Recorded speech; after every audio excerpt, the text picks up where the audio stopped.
اعوذ باللہ من الشیطان الرجیم بسم اللہ الرحمن الرحیم رب اشرح لی صدری ویسر لی امری واحلل عقدۃ من لسانی یفقہوا قولی آمین یا رب العالمین۔ آج کے سبق میں حضرت لوط علیہ السلام کی قوم کا تذکرہ ہے کہ وہ لوگ کس گناہ میں مبتلا تھے اور پھر اللہ نے ان کا کیا انجام کیا۔ حضرت لوط علیہ السلام حضرت ابراہیم کے حقیقی بھتیجے تھے۔ حضرت ابراہیم نے نبوت ملنے کے بعد تقریباً 80 سال اس قوم میں گزارے اور بہت تکلیفیں برداشت کی۔ اس کے بعد اللہ تعالیٰ کی طرف سے حکم آیا کہ تم عراق سے شام کی طرف ہجرت کر جاؤ۔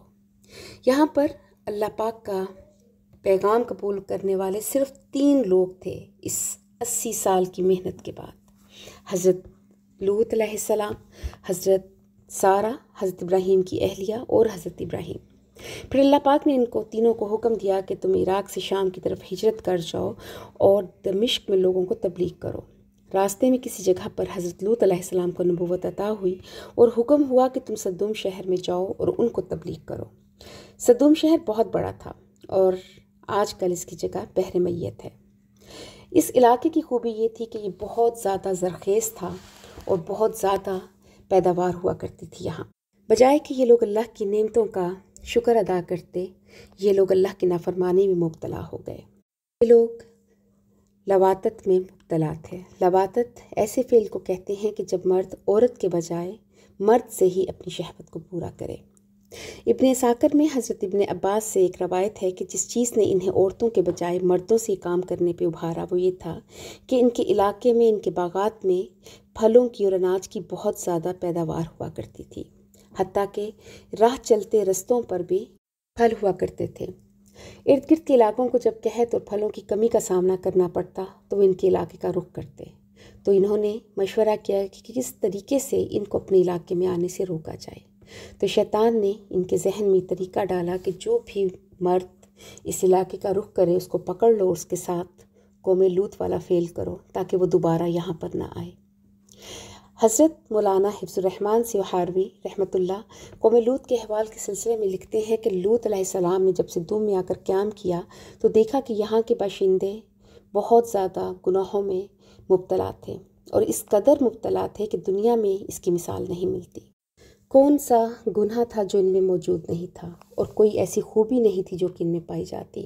لواطت کا عمل اس قوم نے ایجاد کیا، اس سے پہلے اس دنیا میں اس کی کوئی مثال نہیں تھی، اور اس پر یہ کہ یہ لوگ اپنے اس گناہ کو علل اعلان بہت فخر کے ساتھ بیان کرتے اور اس کا مظاہرہ سرعام محفلوں میں کیا کرتے۔ 40 سال تک قوم لوط کا یہ عمل عورتوں میں بھی جاری رہا۔ پھر مردوں نے قوم لوط والا عمل عورتوں کے ساتھ کیا اور پھر مردوں نے مردوں کے ساتھ۔ ان سے پہلے کسی نے ایسا نہیں کیا تھا۔ اموی دور کے ایک بادشاہ کا تو یہاں تک کہنا تھا کہ اگر قرآن کریم میں قوم لوط کے اس برے عمل کا ذکر نہ کیا جاتا تو ہمیں کبھی نہ پتہ چلتا کہ یہ کام دنیا میں کبھی ہوا ہے۔ اسی لیے صحابہ اور تابعین اور تمام علماء نے اس جرم کو عام بدکاری سے زیادہ شدید جرم اور گناہ قرار دیا ہے۔ امام اعظم ابو حنیفہ رحمۃ اللہ نے فرمایا کہ ایسا فعل کرنے والے کو ایسی ہی سزا دینی چاہیے جیسے قوم لوط کو اللہ تعالیٰ کی طرف سے دی گئی کہ آسمان سے پتھراؤ کر دیا جائے۔ ابن عباس سے روایت ہے کہ حضرت محمد صلی اللہ علیہ وآلہ وسلم نے مسند احمد اور ابن کثیر میں ایسا فعل کرنے والوں کے بارے میں فرمایا فَاقْتُلُوا الْفَاعِلَ وَالْمَفْعُولَ، کہ اس کام کے فاعل اور مفعول دونوں کو قتل کر دیا جائے۔ تو اللہ پاک فرماتے ہیں کہ وَلُوطًا إِذْ قَالَ لِقَوْمِهِ، کہ یاد کرو لوط کا واقعہ کہ جب اس نے اپنی قوم سے کہا أَتَأْتُونَ الْفَاحِشَةَ، کہ کیا تم کرتے ہو بے حیائی، ما سبقکم بها، نہیں سبقت لے گیا اس بے حیائی میں من احد من العالمین، کوئی ایک آدمی جہان والوں میں سے، کہ تم سے پہلے یہ بے حیائی کا کام کبھی کسی نے نہیں کیا۔ اور وہ کیا تھا کہ انکم لتأتون الرجال، کہ تم دوڑتے ہو مردوں پر شہوتاً، شہوت رانی کرتے ہوئے، کہ اپنی شہوت مردوں پر پوری کرتے ہو، من دون النساء، عورتوں کو چھوڑ کر، بل انتم قوم مسرفون، بلکہ تم وہ قوم ہو جو حد سے نکلی ہوئی ہے۔ وما کان جواب قومہ، اور نہیں تھا ان کی قوم کا جواب الا ان قالوا، مگر یہ کہ انہوں نے کہا اخرجوہم من قریتکم، نکال دو ان کو اپنی بستی سے، کہ انہوں نے حضرت لوط کو یہ کہا کہ بجائے کہ اپنی غلطی تسلیم کرتے، انہوں نے یہ ارادہ کیا کہ ان کو ہی بستی سے نکال دیا جائے۔ جب جرم اور مجرم زیادہ ہو جائیں تو پھر نیکوں پر سختیاں بھی زیادہ ہو جاتی ہیں۔ اور کیوں نکالو کہ انہم اناس یتطہرون، کہ یہ لوگ ہیں جو پاک بنتے ہیں۔ ان کا انداز گفتگو یہ تھا کہ ان کو یہ کہتے تھے کہ یہ لوگ اپنے آپ کو بہت پاک صاف سمجھتے ہیں، تو ان کو ہی یہاں سے نکال دیا جائے، حالانکہ حقیقتاً وہ لوگ پاک تھے۔ فَأَنْجَيْنَاهُ وَأَهْلَهُ، بس ہم نے نجات دی ان کو اور ان کے گھر والوں کو، إِلَّا امْرَأَتَهُ، مگر سوائے اس کی بیوی کے۔ حضرت لوط علیہ السلام نے اسی قوم میں آ کر نکاح کیا تھا۔ اس وقت مشرک کے ساتھ بھی، کافر کے ساتھ بھی نکاح جائز تھا، بلکہ آپ صلی اللہ علیہ وآلہ وسلم کی بعثت سے 16 سال بعد تک کافروں کے ساتھ نکاح جائز رہا۔ تو اس قوم میں جتنے بھی مومن تھے اللہ پاک نے ان سب کو نجات دی، مگر حضرت لوط کی بیوی کو اللہ پاک نے عذاب میں مبتلا کیا، کیونکہ یہ بھی اپنی قوم کی طرفدار تھی، اور اگر کوئی بھی مہمان آتا تو وہ اپنی قوم کو خبر پہنچا دیتی۔ اسی لیے حضرت لوط سے کہہ دیا گیا کہ اسے اپنے ساتھ لے کر نہ جائیں، بلکہ اسے خبر بھی نہ کریں۔ اور ایک اور یہ بھی ہے کہ وہ ساتھ تو چلی تھی، لیکن جب قوم پر عذاب آیا تو اس کے دل میں چونکہ ان کی محبت تھی تو وہ ان کو مڑ کر رحم کی نگاہ سے دیکھنے لگی، وہیں اسی وقت وہ عذاب اس پر بھی آیا۔ لیکن زیادہ ظاہر قول پہلا ہی ہے کہ یعنی نہ اسے حضرت لوط علیہ السلام نے عذاب کی خبر کی اور نہ ہی اپنے ساتھ لے کر گئے۔ کانت من الغابرین، اور تھی وہ پیچھے رہ جانے والوں میں سے۔ وَأَمْطَرْنَا عَلَيْهِمْ مَطَرًا، اور ہم نے ان پر برسائی ایک خاص قسم کی بارش۔ فانظر، پس دیکھ، کیف کان، کہ کیسا ہوا عاقبۃ المجرمین، انجام مجرموں کا۔ اللہ پاک نے اس قوم پر 4 قسم کے عذاب رونما کیے۔ پہلا عذاب سورہ قمر میں جیسے بیان ہوا کہ فَطَمَسْنَا أَعْیُنَهُمْ، کہ ہم نے ان کی آنکھیں مٹا دیں، یعنی آنکھوں کی روشنی ختم کر دی۔ دوسرا عذاب سورہ نمل میں وَأَمْطَرْنَا عَلَيْهِمْ مَطَرًا، کہ ہم نے ان پر پتھروں کی بارش برسائی۔ تیسرا عذاب سورہ نحل میں صیحۃ کے الفاظ آئے کہ ایک خوفناک آواز تھی۔ اور چوتھا عذاب فَجَعَلْنَا عَالِيَهَا سَافِلَهَا، سورہ ہود میں کہ پس ہم نے بستی کو الٹ کر نیچے اوپر کر دیا۔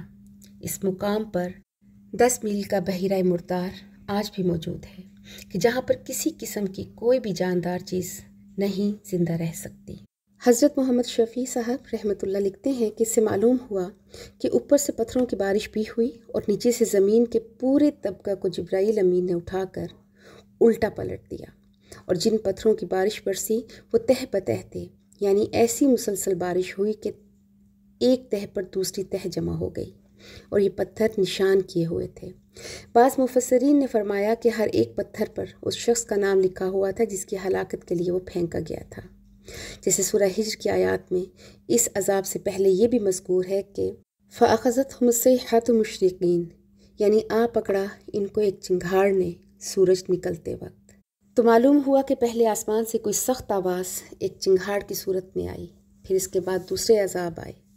ظاہر الفاظ سے یہ سمجھا جاتا ہے کہ چنگھاڑ کے بعد پہلے زمین کا تختہ الٹ دیا گیا، پھر اس پر ان کی مزید تذلیل اور تحقیر کے لیے پتھراؤ کیا گیا۔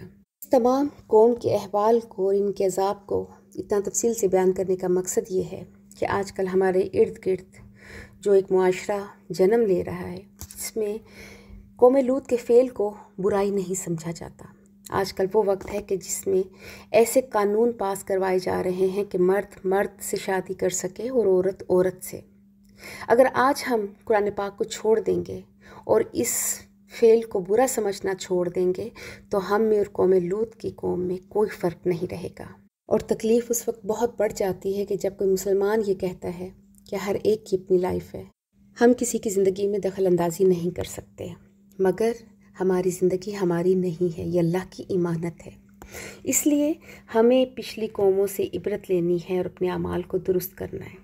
آج ہم اگر اس گناہ کو روک نہیں سکتے، لیکن سب سے کم ترین درجے کی روح میں ہم اس کو اپنے دل میں برا جان سکتے ہیں۔ ہم اپنے بچوں کو بتا سکتے ہیں کہ کتنا یہ بڑا گناہ کبیرہ ہے۔ کہتے ہیں کہ جس جگہ پر یہ فعل ہو رہا ہو اس کے ارد گرد کی 70 گز کی جو جگہ ہے وہ بھی خوف سے اللہ کے کانپ رہی ہوتی ہے کہ یا اللہ اگر اس جگہ پر عذاب آیا تو اس کی لپیٹ میں نہ آ جاؤں، تو سوچیں کہ پھر ان لوگوں کا انجام اللہ کے ہاں کیا ہوگا۔ اور اگر ہم اس کو برا جاننا چھوڑ دیں گے تو ہم بھی ان کے ساتھ ہی شمار کیے جائیں گے۔ حضرت لوط کی قوم پر اللہ کا جو عذاب آیا تو ہم نے جیسے پڑھا کہ اس میں عذاب کا شکار ہونے والوں میں ان کی بیوی بھی شامل تھی۔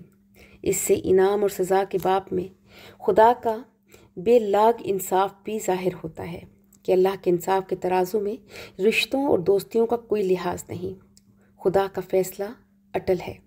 اگر اس نے حضرت نوح کے بیٹے کو، حضرت ابراہیم کے باپ کو اور حضرت لوط کی بیوی اور حضرت محمد صلی اللہ علیہ وآلہ وسلم کے چچا کو نہیں معاف کیا تو ہم کس طرح امید رکھیں اور کس طرح ہم یہ بات سوچ کے خود کو مطمئن کر لیں کہ ہم تو امت محمدی ہیں، آپ صلی اللہ علیہ وآلہ وسلم ہماری سفارش کر دیں گے۔ تو اس لیے اس وقت کا فائدہ اٹھاتے ہوئے اس قرآن سے نصیحت حاصل کریں، پچھلی قوموں کے واقعات سے نصیحت حاصل کریں کہ اللہ پاک ہمیں ان گناہوں سے محفوظ رکھے اور ایسے عذاب سے بھی محفوظ رکھے۔ وآخر دعوانا ان الحمد للہ رب العالمین۔